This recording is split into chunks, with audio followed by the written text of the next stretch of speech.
Welcome to the podcast, everyone. Today we've got a very special episode with a new mystery guest. Mystery guest, please introduce yourself. Hello, Pokemon Masters. Keeper Toby here. I am a YouTubey Pokemon person. I believe they're called Poketubers.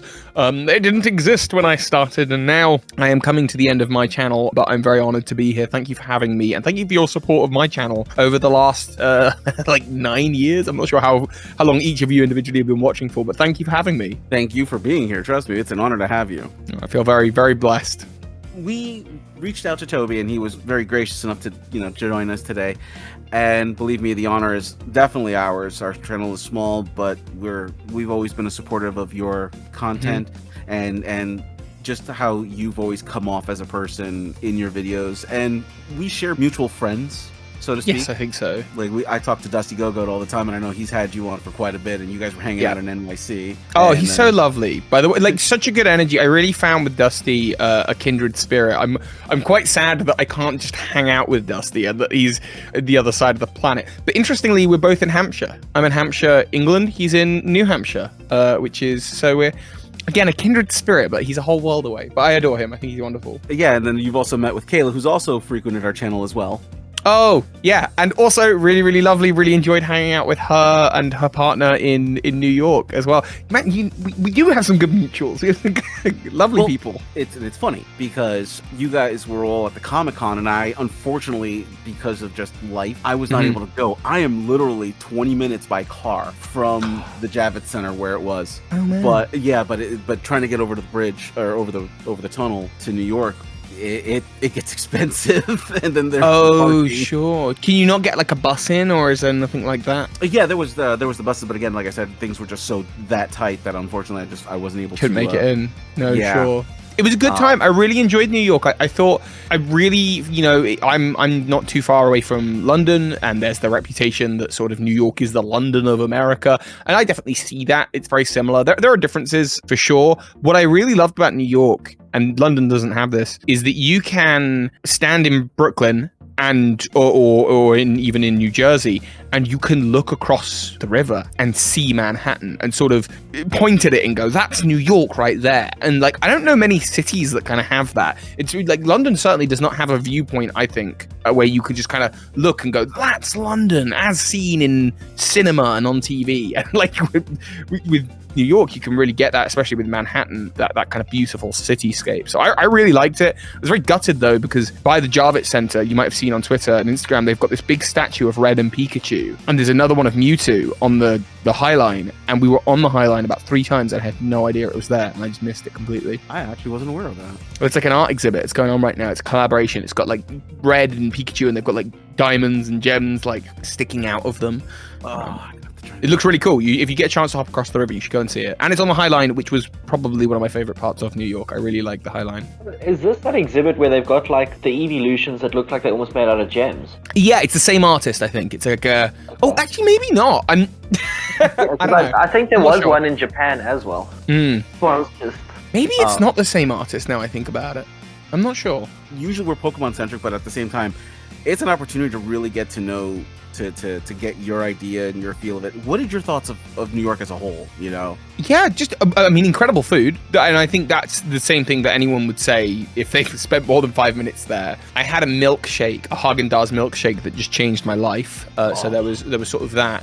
I really like it. I guess the negative that I had was... So the pro is I really like the public transport system around there. I like the way that the trains worked. I like the way that the bus routes worked. And it just there's always something interesting to see around every corner. But then the negative was that it's on this, obviously it's unlike London, it's built on this kind of grid system of, so every block there's roads intersecting it, which means I feel like you're constantly waiting for traffic. You're constantly waiting for the light to change, which was a little less exciting. That was the kind of negative. But I enjoyed, going out to further afield a little bit. Where did we go to? We went to the area that inspired the early towns of Unova. I think I guess that was more like Coney Island. And I quite like that area. And again, I really liked what we saw in Brooklyn, Dumbo, these areas that were maybe a little bit more out of the way of central Manhattan were were more my kind of speed. But Manhattan itself, you're just constantly waiting for the lights to change. Yeah, I would not want to drive through it. But I still feel like, and maybe this is a thing with all holidays, I suppose you guys probably all get this as well. I remember everything so vividly. I'm like, oh yeah, I can just picture the bodega on the corner. Oh, we saw in Brooklyn, no, in Coney Island, we saw a bodega with a bodega cat, which I'm told is actually quite a rarity. It's not, it's more of a TV thing, but not actually a thing that happens. And we met this bodega cat, and I forget the cat's name, but it was very magical. Did you happen to find any kind of food or anything like that that you normally wouldn't see where you're, in your neck of the woods? Yeah, loads. We had this artichoke pizza slice that was sort of the size of the whole pizza, was like one slice. There we had amazing Turkish food, because we stayed on Staten Island, and we had like amazing Turkish food. I had incredible Sri Lankan food, and there was this kind of deviled egg chicken thing that was just fantastic. If that's the right, was it deviled egg chicken? I don't think. But yeah, like everything was different. Everything was different. Even the way that you guys do, like, you have your Chinese food at a mall, and the way that the sesame and orange chicken is so different to the way it is here in the UK. Have any of you guys been to the UK? No, I haven't. Yeah. I've got quite a few family from the UK, so I do go there quite often. Have you tried sort of UK Chinese food in comparison to like American?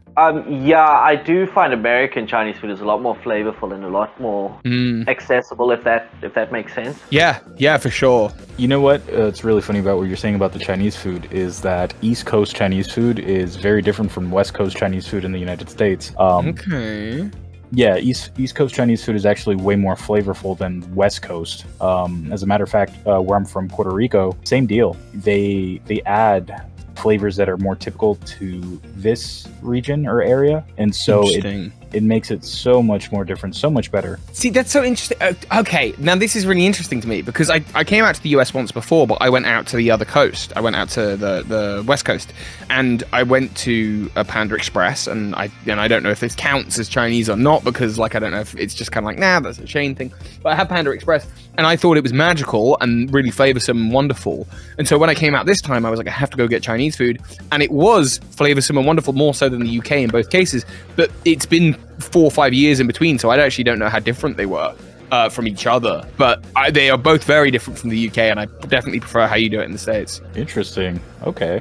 I've actually, I know for facts that things like roast beef and even pretzels are flavored differently depending on which side of the country you're in, because of the changing of the demographics for each part of our country. The palate hits very different, and so getting a Wetzer's pretzel or any kind of pick a name brand pretzel in California, it's actually, it tastes very, very different compared to the ones they sell in New York. That and the pizza too. I mean, the pizza tastes different everywhere, and New York claims that their pizza tastes different because of the water that they use. Interesting. I buy that. I had Korean barbecue, and that was phenomenal. Yeah, absolutely phenomenal. And of course, you guys have the portion size thing. Like, everything's so much bigger and very filling. Ooh, okay. I actually have a question about the portion thing. Like, I know, like, everyone that comes to America always talks about how big the portions are. Like, how like, what is the difference in size for that? Like, what? Like, I'd say you've got like an extra 50% on what we're eating. Like, that would be my guess. Maybe that's a bit dramatic. Somewhere between sort of like 30 and 50%, I think, is on top of like when I had a Philly cheesesteak, like, wrap thing where it was like a sub, I guess, and it was just filled, like absolutely chock-a-block filled. Yeah, and actually that was easily like sort of 50% on top, maybe even more. Yeah, it can range, honestly, anything from like 30% maybe all the way up to double. So it's pretty wild. Yeah, how I see it, it's like you go and you have your main meal, and then when you enjoy it, like you go for seconds, it's like you're getting all of that in one meal. Yeah, one of the things that my wife and I started practicing when we go out, is when we go to restaurants, we'll actually ask for a takeout box when we get our meals, and we'll split our meals in half. So we pack half of it away, we eat half of it there. Now we've got lunch, and with the way things are going cost wise. Oh yeah, we went out to is it Hibachi, the Japanese restaurants where they cook in front of you, and I had the steak, and it was beautiful, but I sort of ate everything, and then just more kept coming, and I sort of ate it all and then everyone at the end sort of got takeout boxes, and I didn't realize that the expectation was that we were supposed to take some home. I just ate so much. I was genuinely ready to pop. I feel like we're going to make all of the listeners really, really hungry. And I'm also I'm salivating while we're talking about this. I haven't even had lunch yet. I haven't even had supper yet. I just want to go back to pretzels quickly. When I went to the States, one thing that threw me off, so here in South Africa, when we talk about pretzels, they come in like a bag and they sort of presented as chips, so it's quite small. So when we went to go and get pretzels, we didn't realize it would be this whole big thing served warm, and then obviously you get some kind of sauce with it. Sometimes, yeah. It depends on where you go. Some people just eat it as is, like I do.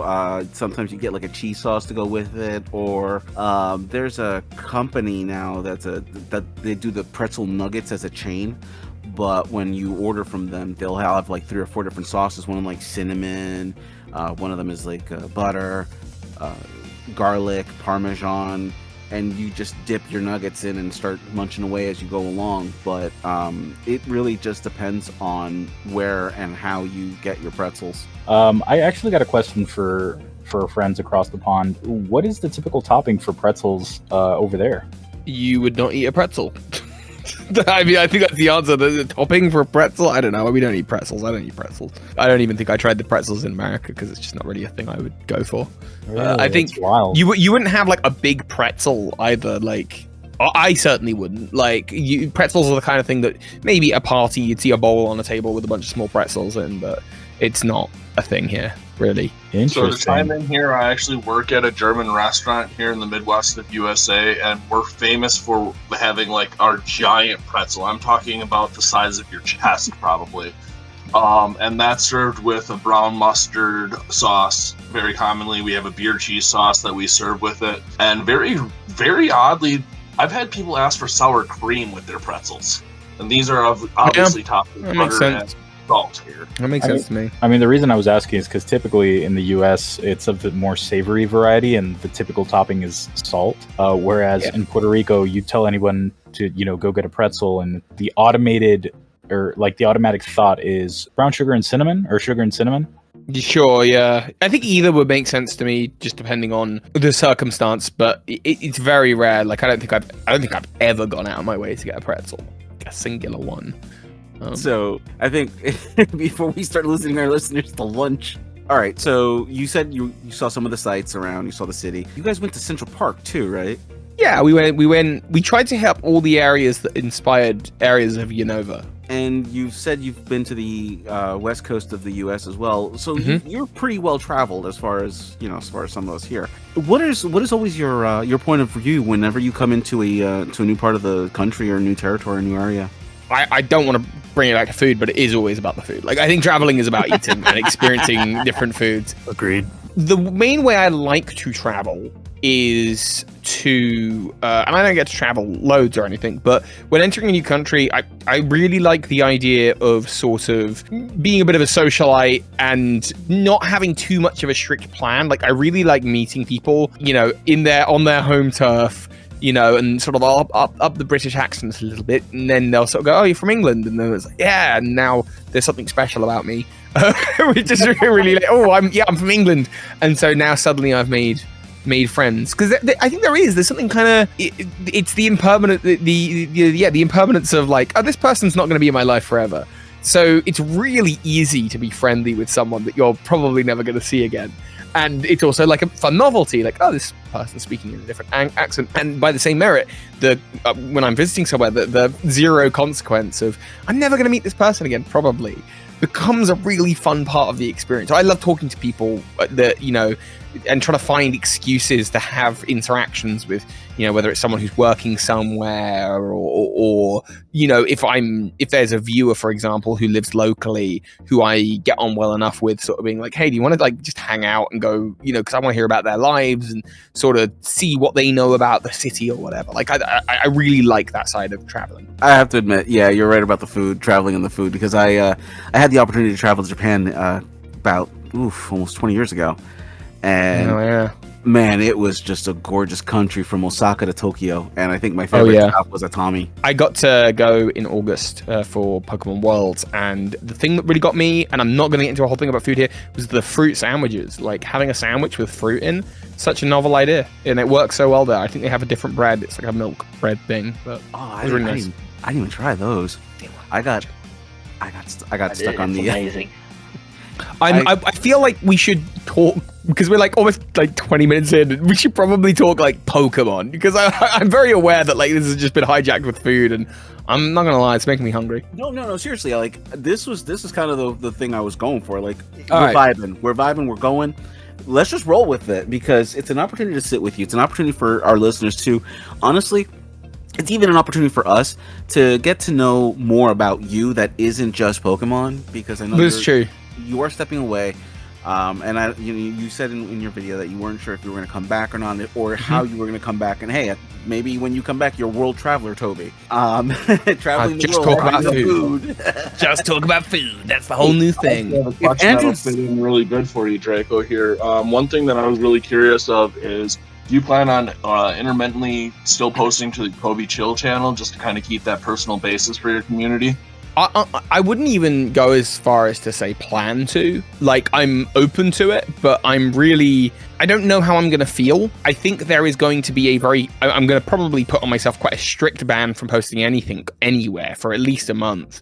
That includes sort of like Twitter and other social handles, because I think sort of the point of it is throwing myself into the abyss of, okay, like, you don't know what's up and we don't know where we're going. But the Toby Chill channel, I think, is definitely more likely to see content appear on it from time to time. Maybe it'll see content more frequently now that I'm not doing Keeper Toby. I don't know, but yeah, maybe we'll see.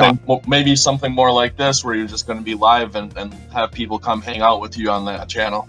It could well be. I think it's important that if I am doing that, if I'm going live on the internet, the question is why. If it's just to fill this kind of gaping hole of like, oh, I need validation from the internet, then I probably shouldn't go live. I really think at that point it's like, no, sit with yourself, learn to be comfortable, not being on the internet. But if I've got something that I think is worth sharing, then I should definitely consider it. And certainly, I think channels like Toby Chill or the Zelda channel, or Twitter maybe, are more likely to see content and see postings than Keeper Toby, which I think I'm very strictly putting off limits for at least a year, and again, very possibly forever. Following on from that, obviously with your future having a large degree of uncertainty to it, whether you're going to return or not, I think it's called the Tree of Life. Yes. Is a big staple of you and your brand, if that's the best way to describe it. Would you, if you don't return, would you still carry on in keeping that updated, or will that be something that you'd sort of like leave in the past, let it be a relic of your journey on YouTube? Again, it's the kind of thing that I could see happening. Like, it's the kind of thing where I'm more likely to continue doing that. I think someone asked about it recently, and in terms of like the producing of the art for it, that is something that is an expensive process, and it's financially worth doing because you can turn it into a poster and sell it and that kind of thing, and so you can make that money back. However, as I won't be earning, I might not have that money up front, and that's just in terms of creating an artwork. I can't see myself not seeing a new generation come out and go, okay, but I wonder where this would go, and that'll go, and that'll go. So I'll probably keep it updated, mentally, or in a Photoshop document or something. Maybe I'll post that out to Reddit or to the internet. In terms of a poster and actually producing something that people can physically have and look at, or even content explaining my decisions, which is sort of the second part of that. And what makes the poster so appealing is, like, if you wonder where something, why is that there? There's a video explanation for it. That kind of side of things, less likely, but the idea of continuing that outside of Keeper Toby content generally is still more likely than not, because it is, like, an invention that I'm very, very proud of. And yeah, you definitely could outlive the channel How would you feel about seeing that project being carried and the videos being hosted by Cuppa Phee? Yeah, I mean, I'd love that. I would adore that. I tell you what, like, and not to turn this into a whole promo thing for Cuppa Phee. So for those of you who don't know, Cuppa Phee is my girlfriend. We've been living together for like 5 years, dating for like 6, thereabouts, somewhere in that zone. I'm actually not sure. She started making YouTube videos about 3-4 months ago. And I think there's obviously like people are going to hear me say, "Oh, her videos are brilliant," and going, "Yeah, okay, you're her boyfriend. You've got to say that." I like watch her videos as a fan. I'm like, when I get to finally sit down and see something she's been working on, and technically there's other stuff she's worked on in terms of Cuppa Phee that I've got to see that no one else has got to see yet. And every time I get to sit down and watch it, I get so excited for other people to get to watch it. And my notes are never, "Oh wow, you're really bad at YouTube here, like you gotta fix this, you gotta fix that." It's always, "That joke's brilliant, I've seen an opportunity for a joke here, maybe try this." But I think what she's making is of a higher quality and honestly of a much higher passion level than I have for YouTube. So yeah, if you're listening to this, go check out Cuppa Phee. Genuinely, you will not regret it. I think best Pokemon videos on YouTube, in my opinion, not hyperbole, really do think that. But yeah, if she continued doing the Tree of Evolution, that would make so much sense. Actually, I'll probably even pitch that to her. I've actually caught the first episode that she dropped. The Blood Moon Ursaluna. Yeah, I was loving it. I was really enjoying it. As a matter of fact, there's a couple of things I want to reach out to her with to see if she might want to collab at some point with some ideas that I've come up with. I can't draw for crap, but I come up with some good ideas. Yeah, I mean, I've sort of said to her, obviously every time she's drawing for something, because she's had a couple of people reach out and sort of say, "How can you do something for this or do some art for that?" She's like becoming very time aware, and she's like, "Oh, hang on, if I'm working on someone else's stuff, I suddenly don't have time for the video," and these videos are taking like a month to produce because they're so good. So she's sort of like struggling to find the balance between, being your own boss and then also collaboration and that kind of thing. But she, she's figuring it out, and I'm trying to, because I've been doing this for like a decade, and there's part of me that wants to say, "Oh, we'll do it this way, just do it that way." But then there's the overwhelming part of me that says, "No, that's your journey. You've got to figure that out. I'm here for advice if you want it. But also, I'm taking a break." So it's not up to me I'm not now going to take a step down from YouTube to actually be behind the scenes puppeteering a second channel. That's not what I want to be doing. Phoebe wouldn't want that. This is very much her creative endeavor. And, I'm there for advice and advice only if and when she wants it. And, obviously, if there's a practical need, like, I think she was hitting a bit of a time crunch with her last video and setting up a Patreon. And I said, "Look, I can set up the Patreon page for you. I know how that works. Like, get on and finish the video and I'll do that." And I'm happy to step in, but as much as possible, I'm hands off on that. That's her child, and I want her to feel very proud of it, and she should, because she's making great stuff. That's awesome. It's like, I'm looking forward to seeing more of her content. As soon as I knew it was there, I subbed because, obviously she's connected to you, but when I saw her content, I'm like, yeah, no, this is gold right here. I gotta keep up on this because this entertains me while I'm at work. It really is. Like, I think a lot of people are, and thank you for that. Like, a lot of people, I think, might see the sort of partner of someone getting involved in their sort of career sphere and sort of go, they're trying to, just leech off or be an extension of. And it's not. She's just doing her own thing. I fully see a world where if I return to YouTube in like a year or two, I see a world where she's bigger than me and kicking ass and doing a whole different thing. And, I'm sort of like, "Phoebe, would you collaborate with me?" And she's like, "No, you scrub. Like, get good." Like, I see that world could happen without question. Actually, to double down on that, the animation that I've seen in her videos it was reminiscent of what I've seen with your little avatar and what Loxton has done, just turned to all the way past 11 to 12. And to give a shout out to one of our other mutual friends, that amazing talent, and he's actually being a revival to his channel, Professor Corey. It really displayed a very similar level of talent there to me. Like the passion for not Pokemon, but the animation and the artistic skill behind it.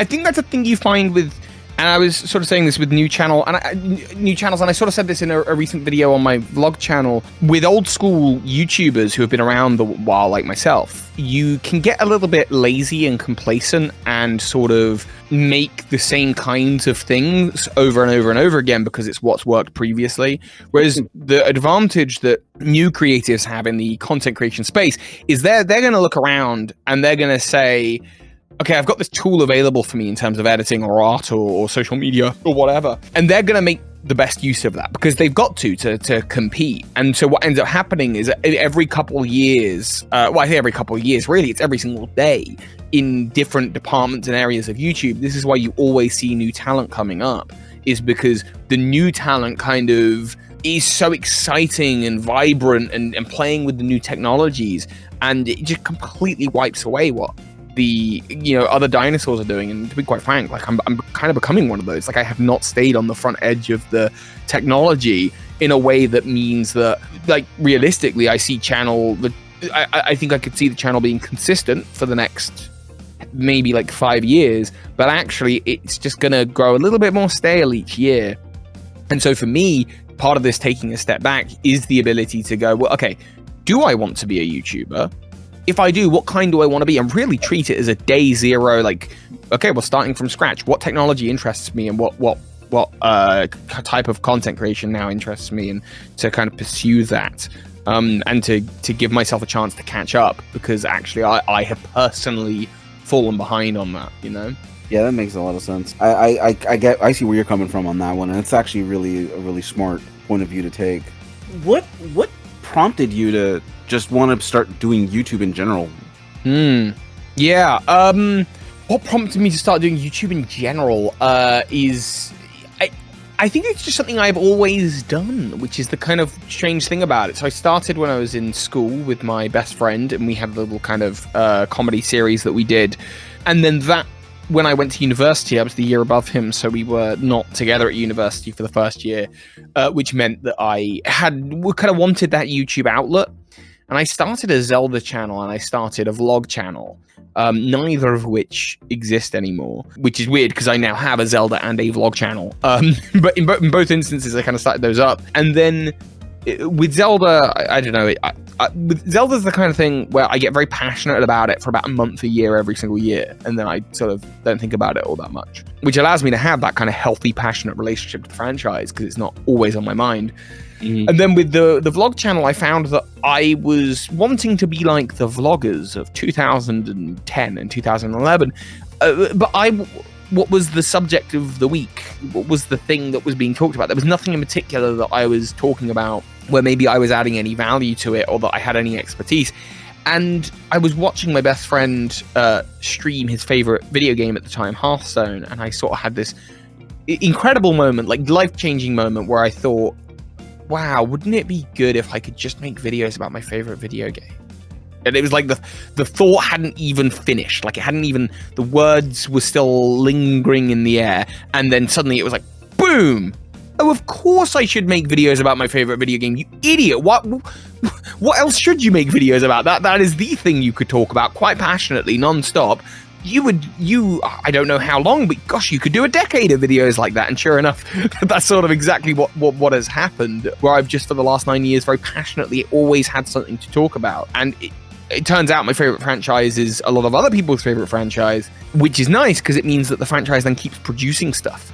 They've been successful, which means I've always got new things to talk about. So it's really kind of fueled a whole decade of content. But that initial thought was that feeling of, what do I actually care about? What is the one thing that I would consider myself a real specialist in? And Pokemon was the thing that, really ignited. And so when I started Keeper Toby, it was very much with the plan that I can make this into something. I'm sure I can make this into something. It's got legs, the idea. The Gen Xer in me is really like, I just had a moment as you're talking and describing it, and it just hit me. As a kid growing up, we always got told, you'll never make money playing video games. Yeah. I every so often I'll give my mother and my dad the dirtiest of looks, because it's like, you realize my two favorite franchises, three favorite franchises, they're still going. I only play two of them now, but I'm still playing two of them. I could be rich. My mum would say something similar, and she said every time we bought Pokemon cards, she said, if we had stocks and shares and cardboard. And, how just slightly off is it that she missed? Yes, you should invest like stocks and shares into this cardboard.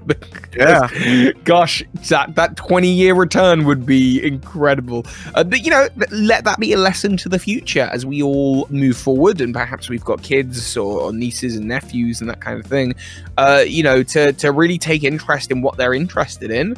And, because they are the people who are going to be forging the future. And so whatever they're interested in, probably will take a pretty central role in what that future looks like. And there'll be communities around that, and there might be some monetary options around that. So, keep an eye out. Yeah. Not the best monetary decision, but this is exactly why whenever I retired from the Pokemon card game, because I mostly was interested in the gaming, I would give my entire collection. First time was to my cousin, and it sparked him. He's absolutely in love with Pokemon. He is trying to get his own channel and his streaming stuff going, so I know I've sparked that. I have another really good friend and his young kids, I've given them cards and stuff, and that's fueled things. So just kind of keeping that chain going. Yeah, I mean, Pokemon has the staying power. This is the thing. There's a whole discussion that's been going on, especially when it comes to Pokemon cards, but also the games and collecting and that kind of thing. It had its moment in the spotlight, the Pokemon cards, and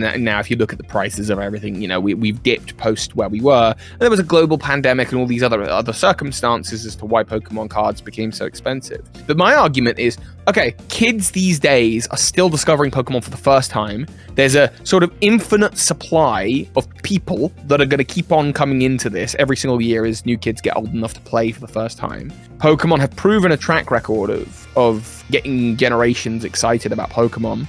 So these kids, when they're 20, whatever their first generation is, there'll be nostalgia around that. Also, the people who are like 30, 40 now, who started with Generation 1, it's not going to be any less of a part of their childhood when they're 60. Whether they'll have interest in buying Pokemon cards, maybe not. But what really interests me is this idea that Pokemon seems to have this ability as well. It's now also proven. It has this ability to just every now and again pop through the cultural sort of atmosphere, whether that's through Twitch plays Pokemon, or whether that's through Pokemon Go, or whether that's through a influencer person like Logan Paul being yo, buy Pokemon cards. And there's no shortage of them either. Everyone's trying to be an influencer right now. So I don't see a world where in the next 5 years, 30th anniversary is coming up, it'll be another influencer, or it'll be some new social media thing, some gag. Everyone will be talking about Pokemon for a week.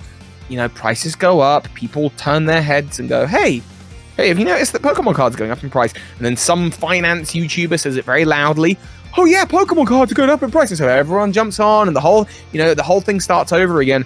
Oh yeah, Pokemon's proven itself time and time again. It's got the staying power. I have no doubt that Pokemon will be around for a long time. That for those with Pokemon collectibles, they're just going to continue. It's going to be an intergenerational thing that kids are going to want as well to check out some of the original stuff. So yeah, I don't see it going anywhere. Pokemon, as well as a franchise, are incentivized to continue to be the best-selling franchise. So if they start seeing sales dip, they'll experiment a bunch until they get the right mix. So despite all of its criticisms, which I certainly have those for it, it's gonna, I bet, I think everyone does. It's gonna keep going forever. It'll outlive me. I have no doubt on that. Sort of speaking about childhoods and going back to the beginning a bit, what was your first introduction to the franchise, and what got you hooked and actually made you realize this is a franchise I could fall in love with? Or did you find yourself falling in love with it inadvertently? I imagine it was similar to all of you, I think playground, older kids had Game Boys, some kids had Pokemon figures, and they're sort of on the playground. I remember one kid, Mankey, I choose you, and he throws the little figurine into the chalk circle, and they're playing by whatever rules make sense to kids, and there's cards everywhere. And there was that 2000s Pokemania where you got the little Tazos, I think they're called, maybe you call them Pogs, I don't know, that are in the crisp packets and or chip packets, and there's so it was really everywhere in the 90s as I was growing up. And I think me and my brother got Game Boys, and by the time we were even asked, like, what color of Game Boy Color would you like? I was saying, I want the Pokemon Green Game Boy. That didn't mean anything. I didn't know what it meant, but I wanted the Pokemon Green one. I remember seeing it on TV and I was really interested in it. And my older brother got Pokemon Silver and I got Pokemon Yellow. And so to me, there was this idea of like, I think as a younger brother as well, you look at your older sibling and you want to do what they're doing. And, you know, he's got all the Gen 1 Pokemon and all these cool new Gen 2 Pokemon. And that was really exciting. And I remember sort of sitting on the stairs at our house and trading with the link cable and that kind of thing. And so I have all these fond memories. And then I think, you know, it was just something I did every time a new generation came out. I was really into it throughout, you know, right up to Generation 5, by which time I was at college, and thinking, gosh, I'm at college, but I'm still running to our game shop like first thing in the morning to go and get it on the release day. And then I think it was sometime around then, yeah, sort of Generation 5, where I remember it was New Year's and I was listening to this, if you just type into YouTube, Epic Red Remix, and I was listening to this Champion Battle theme. And just having this thought of like, oh, I don't just like Pokemon, like I really like Pokemon. I think it is my favorite thing ever. That's really cool. And rushing to take my first sort of day off of uni to go play Pokemon X and Y on release because they dropped a day early in the UK. I mean, even Black and White too. I think I'm an adult, I'm at university, I'm experiencing my first ever hangovers. And, I'm out drinking and then I'm having a hangover, but waking up at 5 o'clock so I can go to game as soon as it opens to get Black and White 2, just to make sure I've got them like first thing on release, and realizing there's a real passion here. There's clearly something that I'm quite obsessed with. And I think it's the constant trying to recapture the childhood and to live in that space and to experience for the first time what it's like to walk into the tall grass and encounter a Pokemon that you've never seen before, or to see a design that you think is particularly cool and go, I'm gonna have one of those on my team. I think that's the thing that you really chase. It's a seeking of identity. Generally, it's you're both trying to go back to your childhood and also trying to be the things that your childhood self would imagine, to be the wielder of a powerful crocodile Pokemon or a giant rock type that uses Earthquake, or something like that. So that's what it's about at the core for me. But I would imagine that's similar to all of you. Beastmaster Toby. My heart is breaking right now. You're like, Game Boy Color, which one do you want? The yellow one, the green one, the purple one? And I'm like, man, I had the brick. The gray color. The There was gray brick one with the color. magnifier lights on it and the actual battery pack and the Four batteries. They had to take that from a construction site, to get it to you. I mean, that thing will outlive the Nokia at this point. Yeah. I mean, I'm a spoiled only child, and my parents still wouldn't pay for the helicopter lift for the expansion battery set. Yeah, no, I can actually relate. I remember the 90s, and it was everywhere. And honestly, as much as I loved the game, I'm like, man, they're gonna burn this franchise right out. It's everywhere. I'm looking. There's backpacks. There's pencils. There's a cartoon show. There's this. There's that. They're like going all out. Like the market's gonna suffer from burnout. If I was a betting man, I'd lose a lot of money right now. Oh yeah. Apparently, you didn't go to the opening week of the Pokemon First movie. At least in my area, when I went, we went an hour early to make sure we had seats, and I walked into what effectively looked like a full-scale Pokemon convention going on. People playing the card game sitting around, people playing Game Boy and trading, people in costumes. It was surreal, really. No. I went to the mall we didn't. The first event that we got as far as an event Pokemon was Mew, and you had to go to a local mall if you were lucky that they had it, and you had to attend the event to get the Pokemon Blue. As a matter of fact, I remember. Yeah, you almost got me arrested. Make it to any of those events. But, Sorry, can we just only when hear you this get story Mew. about Jay almost getting Draco arrested? Yeah, I want to hear this Team Rocket story. What's going on? So, there's a big difference in age between my brother and I. We're about what, 16 years? I think so. Yeah, somewhere around there. So Pokemon had come out. It's popular. He got blue, I got red. We both had our respective Game Boys, and we're playing. And so we see the event for Mew, and I think this was the 2000 event. Yeah, mind you, I was like 5. Something like that, yeah. So, I'm going to go to this Pokemon event. I'm like, hey, Mom, I'm going to go to this Pokemon event. Do you want me to take my brother? She, of course, is not going to say no. A few hours of peace? Sure. And so we go to the mall. We get online. We get our Mews, our respective Mews. And I got the certificate of authenticity. I'll have to try and see if I can find it still. Oh, you should. And it's in the garage. Unfortunately, it's packed with a bunch of stuff that I just don't have space for. But I kept it. But anyway, so we spend some time there, and there's not a whole lot to do. There's a tournament that they were holding. I got completely destroyed. And so when we were done, there wasn't really much else to do. And so I'm like, all right, Joe, it's time to go. I don't want to go. We got to go. It's getting close to dinner time. We got to go eat. I don't want to go. He is starting to scream and pout and damn near just drops his weight, and I'm dragging him along out the door. and people are looking at us. Now, mind you, this is well before cell phones. And I didn't have a picture of him and me together, and we don't really look alike because we've got different dads. So of course security's looking at me like, what's going on here? And I'm like, I'm just trying to take my brother home. I don't want to go. Oh my god! Amazing. And your kid brother at that point is going to be like, he's not even my brother. And oh yeah, that would have been bad. But they're like, there you go, done for. Speaking of that, quick side note on that. Didn't we go back home? And I do have more brothers on my dad's side. Didn't Jonathan end up erasing the save file, and we had to go back to the mall to get another Mew? I don't know if you came with me the second time because let's face it, I didn't have the time to do that whole song and dance with you again, but I do remember going back and having them install it because they literally were closing. They were close to getting closed at that point. But yeah, I do remember getting you a second Mew. Brutal. Yeah, and then of course a couple of years later, my red cartridge decides to fail because apparently I caught missing no, and I didn't know at the time you're not supposed to do that. But Nintendo was super gracious enough when I called them up and like, hey, here's the situation. And they're like, oh yeah, just send us the cartridge.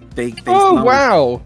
Yeah, they not only sent it back with a new Mew, they basically played my game to completion so that they could add a whole bunch of different Pokemon. That's so cool. Yeah, that must be like the best job.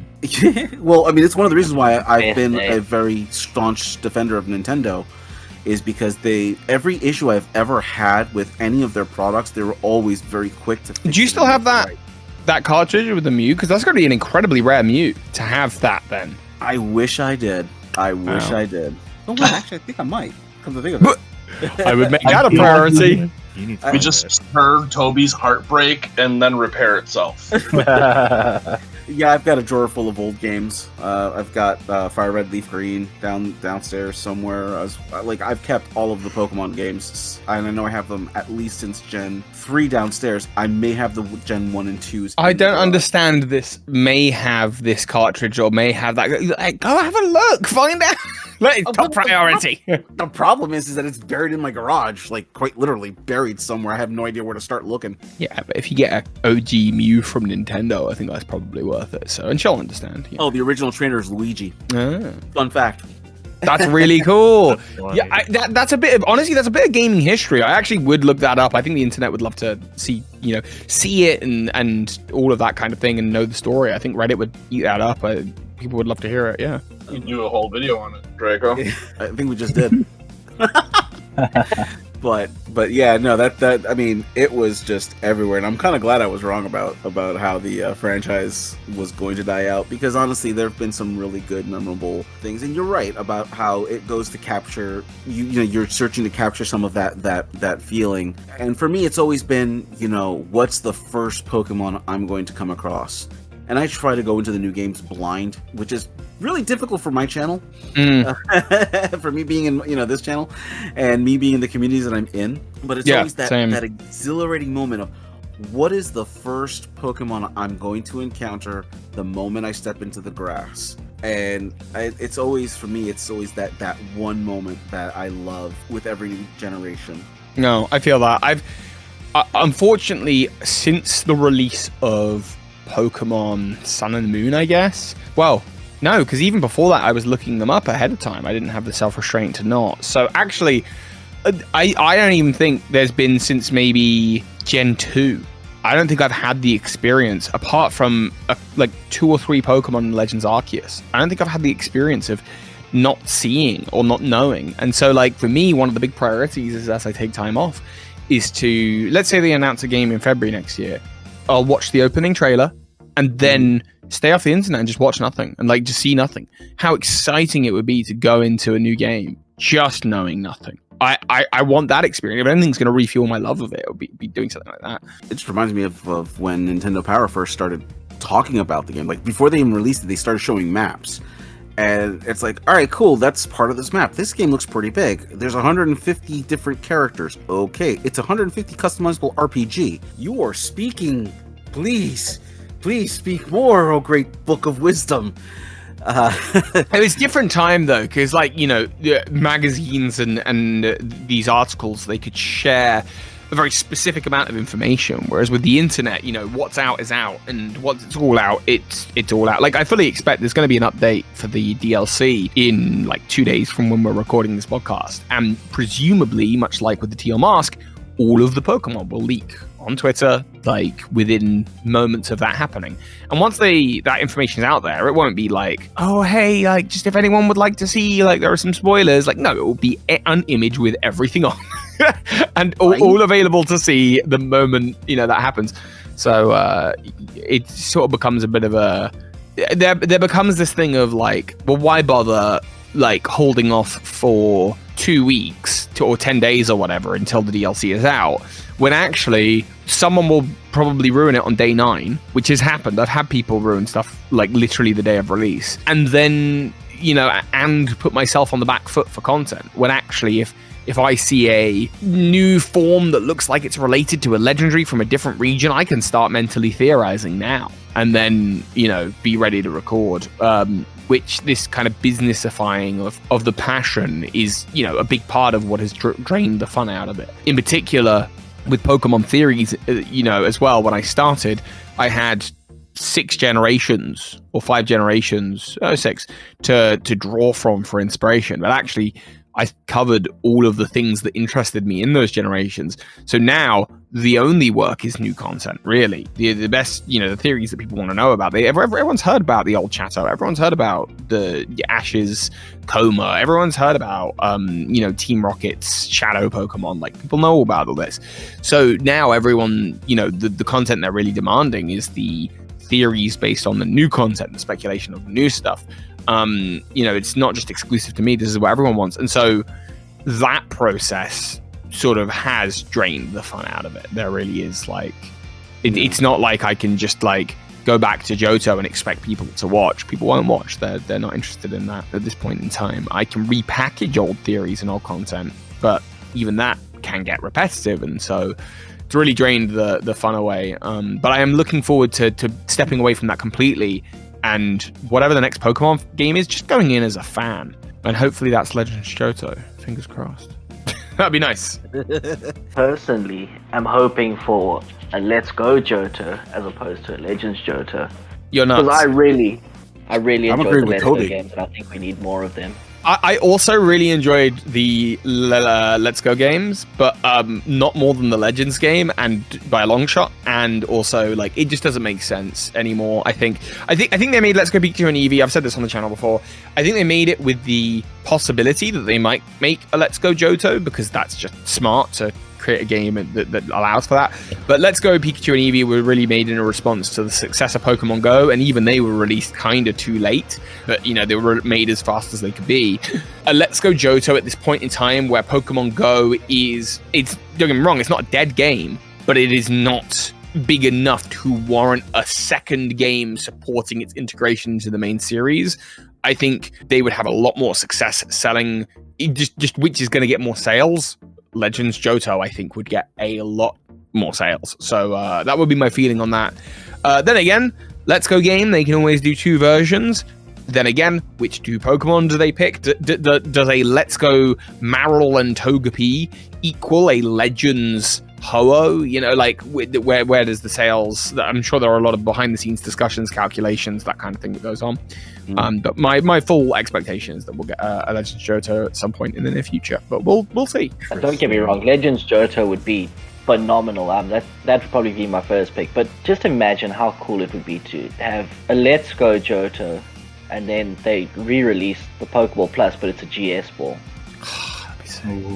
I always wondered about the idea of, to kind of negate this idea of which game are getting remakes next, the idea of DLCs onto Let's Go that would unlock future regions. I really like the idea of a hub game. To me, sounded like a wonderful idea. I could have seen them do it. I actually I truly think that's what Generation 10 is going to be a core hub game, and I think we're getting hints at that with the way they're handling Scarlet and Violet. We're visiting other parts of the different regions. Oh, that's an interesting idea. Maybe they're laying the groundwork or something like that. They're going to have to, and I've said this on the Hidden Power podcast, they're going to have to swap tax soon because, well, not swap tax, but I think whatever we see over the next 2 generations of Pokemon will be the sort of indication as to what Pokemon's going to do for the next decade. It may be the case that they really like what they've been doing for the last sort of decade, and they're happy with this kind of cycle of 3-ish games a year with kind of your new generation, some kind of revisit, then like some DLC or whatever, and that they're really happy with this kind of way of doing things, and that each generation's just going to be based on a new location, have a new mechanic, and be its own thing really, and introduce sort of 100-ish new Pokemon. And that's what they're going to do just every generation for the foreseeable future, and that's it for the next 20 to 30 years. Or they're going to sort of go, look, we've got over 1,000 Pokemon now. Let's start consolidating some of the lore, some of the mechanics, and kind of create a new feel for what Pokemon's going to be for the next 10 years. And that decision will come down to whatever the creatives believe is the most profitable option. They could just play it very, very safe, which, to be fair, they may well do, because with Pokemon, there's other things to consider, like the franchising, the merchandising, the card games. This means that a circular approach or a repeated approach is kind of ideal until it stops working. Or they might say, look, no, we got to think longer term than this. Actually, in 20 years, people aren't going to want to buy the same game again. And that they change it, and yeah, maybe they do like a hub game that's got everything in, or maybe they just completely change up the way they do things, or maybe they sort of do a bit of both, and they have a branch of games that are about experimentation and a branch of games that are about repetition, which is sort of something we're already seeing as they test the waters with, you know, Ilka and Let's Go and Legends and spin-off games and that kind of thing. So we'll see. That's where I think the Let's Go would be really fitting for that, to be the repetition. And if they're going to release a new system, they're going to want to incorporate at least some means for Pokemon Go to still be part of that. Maybe not as much as a game, because we do have home, but I can see them doing something just to make it a little extra. Yeah, it could be the case. Oh yeah, no, I was gonna say, you guys are talking about Let's Go and Legends, and I'm just here hoping for some type of revamp to Coliseum or XD. Oh, right? Please. Or Stadium. Jeez. Mention those, but how about a Ranger game? Also fantastic. Been quite a while, yeah. I think these games, like, one day they'll get revisited, because in what you're gonna tell me, like, in 50 years, like, we're never gonna revisit a Pokemon Coliseum game? Like, get out of here. Of course we will. Like, at some point, maybe the franchise is a little less popular than it is now, and they want to take a creative risk, and they say, okay, we're gonna bring back this kind of 30-year-old game revamped. Like, could totally happen. I could see that.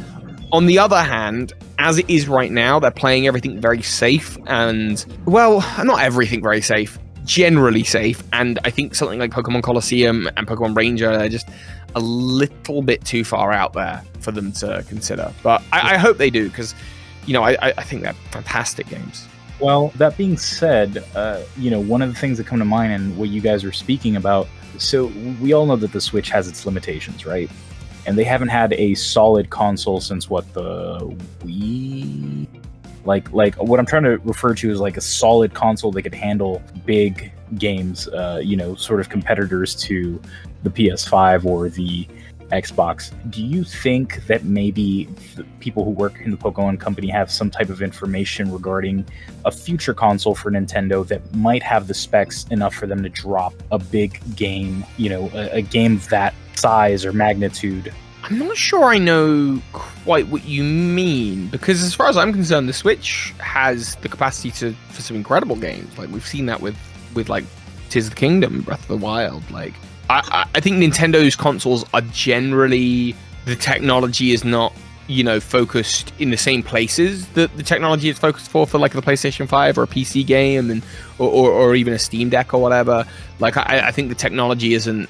It's not that it's worse than, it's just its priorities are elsewhere. But I wouldn't even say the Wii was like, when I was a Nintendo kid fighting in defense of the Wii against the PlayStation 3 and the Xbox 360, I was getting laughed out of the room by my good school friends. The GameCube was certainly like, I don't think was treated in the same respect as like the PlayStation 2 was, or the Xbox with Halo. Like, I think this rhetoric has always been the case and will continue to be the case because Nintendo prioritizes gameplay experiences and they prioritize the, I think fun over potentially the best graphics and the best look. They've just got a different way of doing things. And so to answer your question kind of more directly, I guess, Pokemon will have information about what the next Nintendo console is, no doubt. They already know, I'm sure. They're already producing stuff for that system. Whether that system is up to par with whatever Sony's making next, or whatever Microsoft's making next, or whatever the latest PC game is, no, probably not. Like, that's the truth of that. That isn't to say that there aren't brilliant games that can't come out on Switch. They can. We've seen that with Zelda.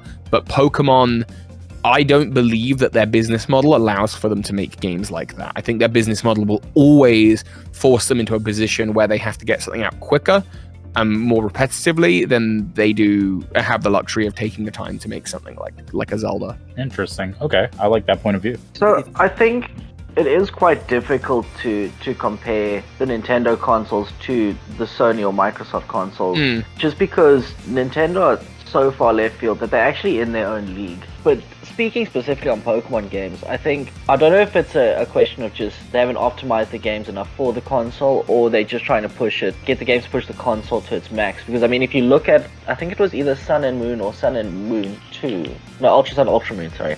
Double battles would lag on the DS family of systems. So I think that's always been the case for the 3D Pokemon games. So I think it's something that they're currently working on, but yeah, it's never, it's a franchise that's never been the pinnacle of its time or technology. Even dating back to the Game Boy, I don't think that it was necessarily, even back to Days of Generation 1, I don't think they've necessarily been like the very front of the technological curve.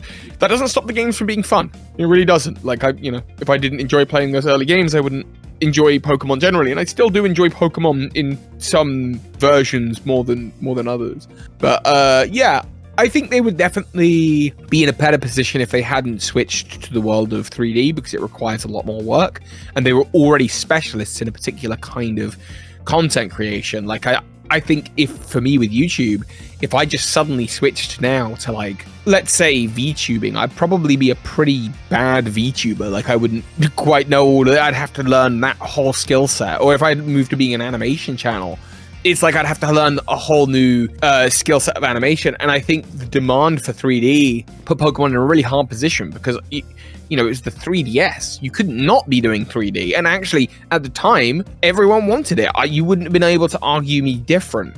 But the problem is now they've had to keep up with that. And that's actually not the skill set that they started with. And yes, it's been 10 years. They've had time to update. But in that 10 years, Pokemon's become very financially successful. And so there's been a big demand to get games out, get new products on shelves, get new cards on shelves. Like, this is really important. Every single release comes with new Pokemon cards. Whereas back in the day, they weren't forced to doing that. Like, people weren't buying Pokemon cards in Generation 3 in the same way. There is not a Pokemon Coliseum set of Pokemon cards. In fact, there's like no Shadow Lugia products like ever. But now, like, Let's Go has its own set of cards that came out around it. Pokemon Go got a set of cards recently. Legends game basically dictated the next 3 sets being, Astral Radiance and the Lost Origin, which will have these Hisuian Pokemon in. The DLC, Blood Moon Ursaluna, I think, is coming up in an upcoming set of cards. So it's like everything now has to get factored into this bigger machine, my 2 cents on that particular subject was the fact that I believe that you're right. I think Game Freak jumped into something they definitely weren't ready for. They didn't have the experience nor the knowledge to really handle how to set that up. Yeah, there's times where you never realize how much information is required and how much it's going to actually lag your system out. But with that said, you know, the rumors of the Switch 2 or whatever they're going to call it says that the graphic wise, it's going to be on par with the PlayStation now. So I think Nintendo might be moving away from the let's keep it just fun and more into a competitive more competitive venue as far as graphics is concerned. Possibly. But at the same time, hoping that they still keep the spirit that makes Nintendo so unique as a company. Yeah. Moving on to the whole PokeTubing thing. Like, I mean, we've been at this for now. We're on our 3rd year doing this. We're still a small channel, and I mean, honestly, I appreciate all of our subs. 142 of them. And I think one of the best things that we've been able to achieve as a channel, as small as we are, is bringing people like yourself, Cayla, X, Dusty onto our show, and just having a blast. And this is what we really wanted the channel to be from the onset. It's just us just being chill and just having fun doing whatever the episode has been about. But like, for you, what have been some of the trials and tribulations that you've come across just as a YouTuber, not necessarily a PokeTuber, but just straight up as a YouTuber? Yeah, I think the first big hurdle was working out what it is that I bring to the table that other people don't. Because for the longest time, you know, I was making these vlog videos that other people were making better versions of. They were, you know, I wasn't providing an insight that was particularly interesting more often than not. And so it was kind of about assessing, you know, when it came time to make the Pokemon channel, there were not people doing Pokemon theories regularly. There were not people doing Pokemon theories in the form of vlogs where they were on screen and that their name was kind of part of it, other than I think M&J TV had maybe done 1 or 2. But I think Jaywitz was he was an infrequent uploader. So there was a real kind of gap in the market for like, okay, so someone who just, this is their whole thing, is the Pokemon theory thing. So that was kind of the first trial, was working out what I'm bringing to the table. Then over the years, you know, that's changed. I think I've maybe talked about it a little bit recently in a video, is working with editors, which on the plus side massively opened me up to being able to create more content. But on the downside, that content then became quite stale as we moved into year 3, 4, 5 working with editors. And because I wasn't on the front side of the technology, I wasn't editing a lot myself anymore, I lost the skills to advance the channel and how it looked and keeping it fresh. And so sort of what happened and what has happened is that my videos feel like the kind of perfect version of a Pokemon theory from 2014. You know, and actually in the year 2023, there are people who, like I sort of say, like Phoebe, have that passion for new content. You know, they're bringing new stuff to the table. And what that means is year on year, as new creators enter the space and do it a little bit different and do it a little bit better, my content suddenly seems like less appealing. And for someone who's been doing it for 10 years, it's kind of like, what are you doing? You should know, but you're really phoning it in, you know? And so I think that's kind of been one of the tribulations. And then I guess finally, as a YouTuber, making my thing that I love, my career, that's been something that has come with a level of cost, which is the love of the thing, you know? And I think there are healthy ways of doing that. But doing it full time and doing it in such a circular way, I don't know. I guess my question for you guys then is, you know, 3 years of doing the podcast. Congratulations, by the way. What are the trials that you've faced, and is there anything I could help kind of advise on? Because, like, yeah, what kind of stands in your way, or what gets in the way of your creativity at all? Can I actually field that right away? Because I wanted to ask any advice on how you overcome that. One of the things that I'm struggling with my own channel is feeling like I'm doing things very similar, even though it might be putting my own spice onto the way that I'm presenting things. I don't want to be regurgitating the same thing that everyone else is. I want to bring together and be my role in the community instead of doing this. Absolutely. So, okay, so I guess the question is, what is your own spice? A lot of times it's just adding a little bit of history or lore where I might have that little bit of knowledge where nobody else has talked. But otherwise, yeah, it's a lot of regurgitation, which is why I want to move away from the speculation. So I'd say your little spice, your little bit of history and lore, you amp that element up to 10. Now, don't get me wrong, you don't have to do this, right? Because like at the end of the day, if you're just doing YouTube as a hobby and like you're not trying to make a full-time career out of it, then that's fine. You do whatever you want to do. Make the same stuff everyone else is making if that's what makes you happy. If you want to stand out and want to kind of find your place within this kind of ecosystem of creators as a prominent voice, then yeah, whatever it is that makes you unique, you really want to dial that up to a bajillion. Because, and this is the case with Pokemon theories, is that like I know other people who do Pokemon theories, and I think their content is fantastic. But the problem is because I've been on the scene for quite a long time, is my videos actually kind of surfaced to the top of the search results and that kind of thing. It was this when I started, it was Let's Players. Anyone wanting to become a Let's Player at that time was doomed, because Let's Players there had already been in quite a few of them, and they had loads of views and that kind of thing. So what happened is that over the last couple of years, we saw the evolution of the challenge run, and then the modified challenge run, and now these ridiculous mods. And it's about this game of like really finding the thing that makes you unique and making that front and center. And that's how you turn it, I think, into a career. That said, it doesn't need to be a career for everyone. Like you might find that actually you get more enjoyment just doing it as a hobby. And I would definitely make sure that you know what your priority is and whether this is something you actually want to turn into a job, because that comes with, its own stresses and the removal of the love of the thing. So yeah, whatever your own little spice is, hone in on that. Like really focus on that.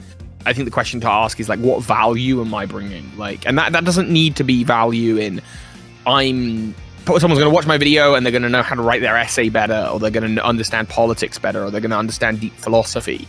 That stuff is valuable, sure, but having a good laugh is valuable. Learning something new about the world of Pokemon is valuable to a certain set of people, enough people to make it a career. So if you've got something like history that like that's your thing, look at the people who are doing similar stuff and work out where you fit into that. Even if that's just the presentation style is different. Maybe they're all doing it off camera, you do it on camera. Or maybe they're all doing it on camera, you do it as a VTuber. Or maybe they're all doing it as a VTuber, you do it as with gameplay footage to like as the core to make it feel like you're entering the world. Those would be the kinds of things I'd suggest to think about.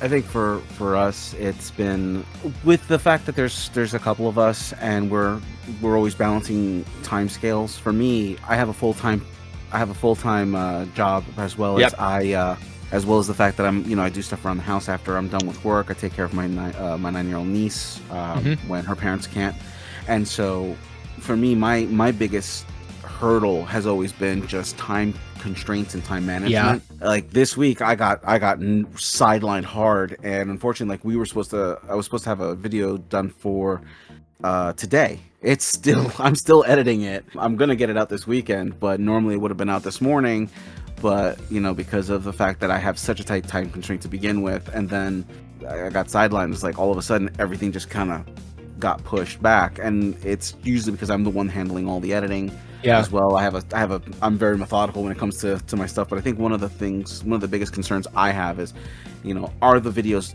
maybe a little too boring? Is there not enough happening on screen since we're using PNGs? Is there possibly like the reason we've not grown as quickly as other channels has been because of the fact that maybe the content is a little on the dry side? But then you brought up that whole thing of what's your spice? You crank that up to 1,000. The laughs, the chuckles, and I think back to when we do our battle at the ponds, where we all take the exact same Pokemon. We take a couple of days to write up whether it's for competitive or for just casual play, just to go through the game. What would be our personal view of a Pokemon? What would you want to see? Like the video for today is supposed to be on Mightyena, and that episode most of us were on that are on this call are actually on that episode. And the sheer brilliance that was being shot around with different items and moves and abilities, and Cayla, she's a competitive Pokemon player, and she's just sitting there like, hold up, wait a minute.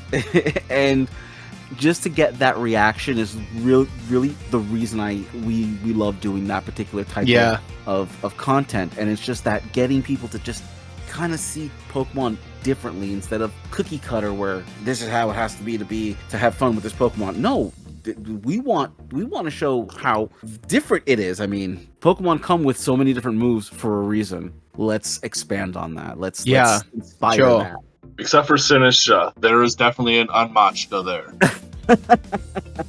No. The best episode we've done, the best Battle at the Pond episode we've done so far is the Don episode. Oh, the Dogfather, the Dogfather, the Bostiff. I actually had a question about YouTube for Toby as well. Yeah, go for it. Thank you. So for the channel that I have with my best friend, typically we get good, reviews or comments from the people who do leave comments, but we don't really move subscriber-wise, and we don't know why. I mean, we sort of assume that it might be because we don't have like a niche or a consistency to the content. Yeah, I mean that immediately will do it if you don't have a consistency to it, because you subscribe to someone because you're saying, hey, I like what you're doing, I want to see more of this. Now that as a creative is very restrictive. I gotta do more of this, but at the same time, that's why someone subscribes. They subscribe to the experience you've just given them. They're saying, I want more of this thing. And so consistency is very important. Asking is also important. You would be surprised, and I've been awful at this over the years. I basically never ask people to subscribe. I've sort of always gone in with this kind of somewhat cynical view that, oh, come on, they know what the subscribe button is. But actually, I bet that's cost me over the years, because I've seen the notable difference on a YouTube short, for example, where at the end of a YouTube short, someone says, hey, make sure to subscribe to my main channel for this, versus if they don't, how the subscriber gain difference it's very palpable. It's really very noticeable across the board, across every YouTuber I've ever known. If you ask for people to subscribe, they may well do it. If you don't, they might not think about it. And that's because they're thinking about whatever you've most recently spoken about. So it's definitely cost me over the years not doing that. So asking for subscribing, but then also promising, if you want more of this, if you enjoyed this and you want to see more of it, then you subscribe. So I think that's how you keep people. So you've kind of got the three arms, which is getting them in, which is the marketing. That's your titles, thumbnails, the hook at the beginning of the video, that kind of thing. You've then got the actually delivering on the kind of the promise of that and giving them the videos for which you are getting very good comments. So that says that's probably working for you. And then it's that final element, which is then the promise, I'm going to do more of this. If you want to see more of this and make sure you don't miss next time we do this, make sure you're subscribed. And, so you ask is number one, and number two is keep that consistency up. If somebody subscribes and then the next thing you upload is a wildly different thing, I'm doing my Pokemon theories. I say, hey, if you want more Pokemon theories, make sure you subscribe. And my very next video is how to carve a skateboard from a tree. Might be a really interesting video, but no one asked for it, and that's not why people are here, and so they'll unsubscribe. And you'd be surprised. You might go, okay, well, maybe not carving a skateboard from a tree, but surely opening a pack of Pokemon cards, right? No, that's not what they subscribe for. They subscribe for Pokemon theories. It can be very restrictive, but that's what people do. And there are people who do multiple things, right? But those people usually, what people are subscribing for, I think of someone like Most Critical, for example, where I don't know that anyone's specifically subscribing for his commentary on car chases or his commentary on YouTube drama. I think people are subscribing for his commentary because he is a unique individual who has a very funny way of talking, and they're subscribing to the humor and that kind of thing. So you can get that, but I think in those cases you gotta be really self-assured. I think that you're a funny individual and that it doesn't matter what you talk about, people will listen. If you're not feeling confident about that, which to be honest, I wouldn't feel confident about that for myself. I think at that point it's just okay, so Pokemon theories it is then. Part of the reason I made my channel Absurd Zelda Theories is because I just wanted it to say on the label, on the tin, this is what I do. This is what you'll get if you open up this channel. This is what you'll find. Absurd Zelda Theories. That doesn't mean I'll never do any other Zelda-related video, but I expect those videos to do worse, and certainly I would expect less people to subscribe, or maybe even to unsubscribe if I am just talking about the Zelda movie, for example. And so that's kind of, consistency. Sorry, I'm rambling again. Consistency is the main thing. Asking would be the second thing for subscribing. That was great advice. I'm taking that to heart. Yeah, same. Although here's one for you. Now I've noticed that when I check our analytics on our videos, we'll get lots of views on some videos. We'll get a few views on other videos. It really just depends, and it's been hit and miss with me. There are times where we'll do a battle video, and it'll do, numbers wise, we'll do 60, 70 views. I think one exploded at about 150 views, but then I've noticed that when you look at the retention within the first like 3 minutes or so, there's a noticeable dive where about 66% of our viewers who clicked on the video just kind of tune out. And Right. you know, I've been trying to get into the content a little bit faster, you know, get through the fluff. I just realized how to do the little chapter markers on the videos, which for those you don't know, what you need to do is find the exact timestamp. Yeah. Put that in the description. You know, I've noticed that dip, that's a very hard dip, and for me it's a little on the discouraging side, because it feels like maybe they're not that interested in this, the way we're presenting this content. But that shouldn't be, you know, you say it's discouraging. A little bit. I get that, but it's only discouraging in that that's how you want to do it, right? And if that's how you want to do it, then that's the trade-off you make. There is, unfortunately, a trend towards some kind of optimal content. Like, what I mean by this, because I'm just talking out my butt a bit here. A Mr. Beast video is what you might consider optimal content. Like, every second of the video has been painstakingly thought over. The first 5 seconds, 10 seconds, 30 seconds to maximize on engagement, to get that percentage point as high as possible, to guarantee that people watch every single second of the video. And that's done by keeping up excitement and keeping up emotion and keeping cuts interesting and this kind of thing. By comparison, me babbling about like the Pokemon theories for sort of 10 minutes and spending the first 2 of them talking about my new merch drop, that kind of thing, is a less interesting video. So I have to make a trade-off between the video I want to make and the video that my audience want to see. And I get the discouragement feeling, but I guess if you would like your videos to perform better, my argument would be to say, okay, I get it, you're making the video way you want to do it, but if you can use that information not as discouragement but as encouragement for adapting it and changing it to be more like the videos your audience might want to see, or even, and that doesn't, those two things don't have to be different. Like, it might be the case that you try something else out and actually you really like it and you're like, yeah, why are we spending 30 minutes at the beginning talking about food? Like, we should just jump into the Pokemon thing. Like, that's what people, maybe that's the thing, I don't know, it's food for thought. Food, there you go. And we're right back at food. We're right back. It comes full circle. It's time for us to start talking about the food Pokemon in the franchise. Oh yes, give me a nice dash bun.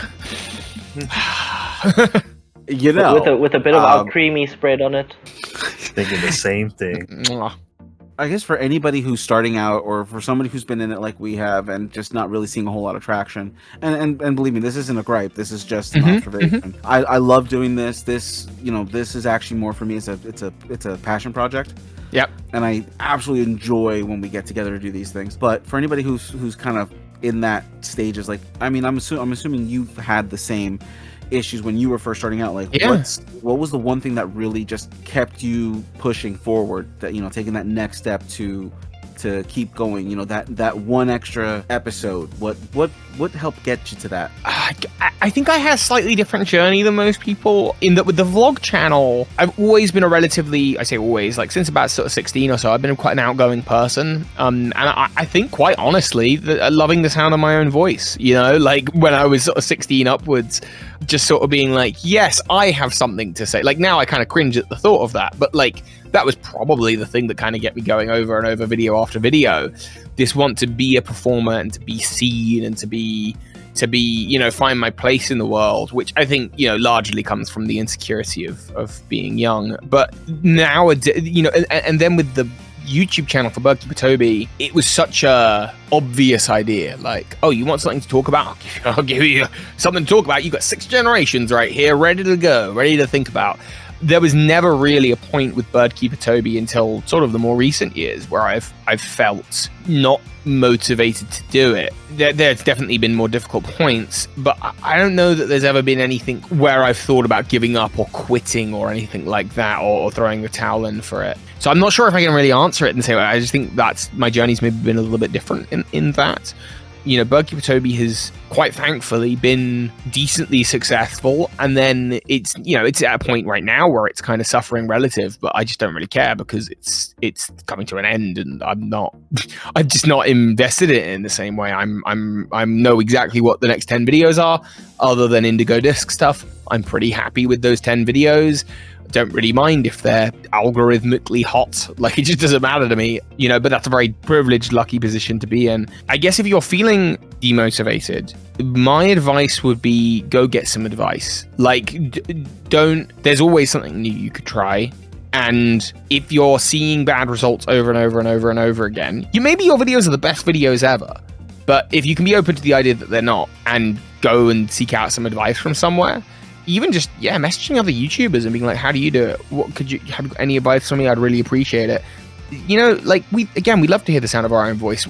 I'd happily sit and kind of pontificate on, you could try this, you could try that, you could try, look how smart I am. You know, like people will do that. Like happily, people love to give advice and want to pave it forward because we remember what it was like, you know, when the first 100 subscribers are the hardest. It's that kind of thing. So for the podcast specifically, and this is just my view on it, I think we're in a very, very weird position because even within the series, like for example, take Battle at the Pond, some builds that we do, some videos that we do could get, I think the Dunsparce one was 140 views, but then one of the more recent ones, I think it might have been Grievard, was only about 45 views. So it fluctuates quite a bit from video to video. Yeah, and I mean, don't get me wrong, like it's not like I've got a perfect solution for it. You know, I guess maybe more people are interested in looking up how to battle a Dunsparce over a Grievard. You know, maybe because that's the kind of content it is. If I subscribe to someone for competitive advice I don't think I would subscribe to anyone for competitive advice. Competitive advice is the kind of thing you search up. So maybe just more people are into using Dunsparce than Grievard. That suddenly is just not your problem. In that, like, it's not your fault that the Dunsparce is more popular. If you did a video on Gengar, it would probably be even more popular than that. But then also that means that kind of content is probably not the kind of content where you're going to get subscribers. That's the kind of content that people are going to search and check out. Because who's subscribing knowing that and next week we'll cover Weirdeer. What if I don't care about Weirdeer? I probably don't. I'm probably building a team and just Googling it then. So that would kind of be my thoughts on that. The Dunsparce is just probably a more popular Pokemon / people want to know how to use it. And that makes sense to me because actually I've got your channel open at the moment, and when I look at your Battle of the Podcast, the most popular one is the Annihilate one, which I think when Scarvy came out, that's the one that everyone wanted to know. Yeah, we just did one for Sinistra, but the Sinistra one did all right. It wasn't great. It wasn't, but it wasn't bad either. Sure. But I'm also one of the biggest, like, I'm always hitting up Dusty Go-Go. He's been a great mentor. And one of the things that he's told me is, like, I think you guys are doing great as far as content, but I think what's holding you guys back mostly is the thumbnails. Yeah, so, I didn't want to say because I don't want to just be rude and drop unsolicited advice, but I've got your channel open at the moment, and it's for sure. Like, I think it's that. Well, I'll try and be as helpful as I can. They're better than someone who's never made a thumbnail before, but I don't think they're great. And I think a big part of that is they are covered in text, which if you were to, for example, and a lot of it isn't necessarily even readable text, and people don't read thumbnails. They don't want to read a page of writing. They want to see a picture. They want to understand relationships and things. If your Annihilate thumbnail, for example, was just the Annihilate, front and center, no text on it at all, just the Annihilate with the shell bell and the heavy duty boots on either side of it. Maybe the background is like fire because it's getting ready to battle. I don't know.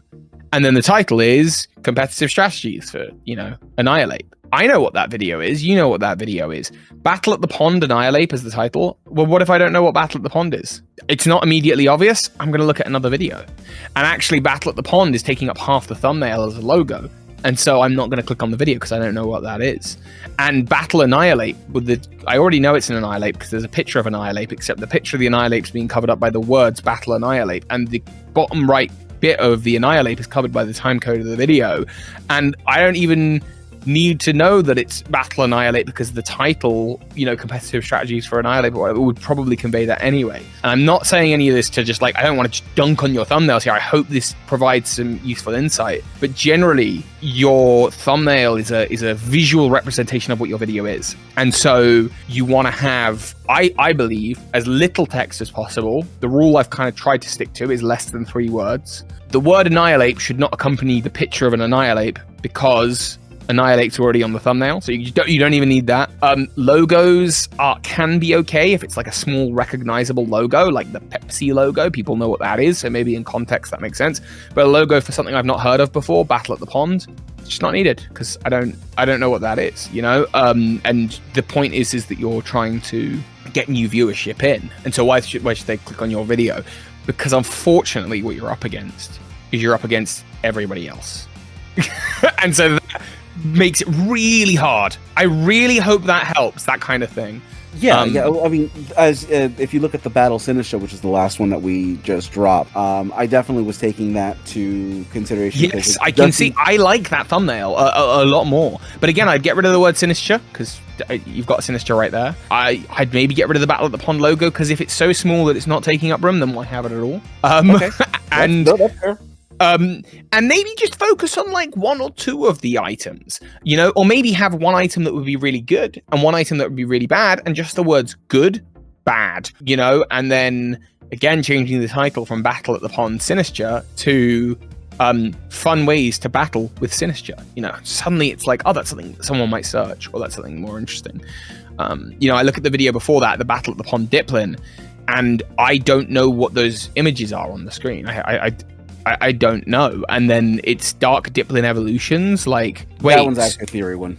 So if that, now here's the thing. So if that's a theory video, and then your other Battle at the Pond video is a competitive advice video, well, now I really have no idea what Battle at the Pond is. Actually, that was a typo on my end. I actually didn't even realize that'll cost you. The Diplin that you've got for the Battle at the Pond Diplin video before that, which I'm assuming you've just copied and pasted So, the Diplin's lovely, but again, the word Diplin is bigger than the image Diplin.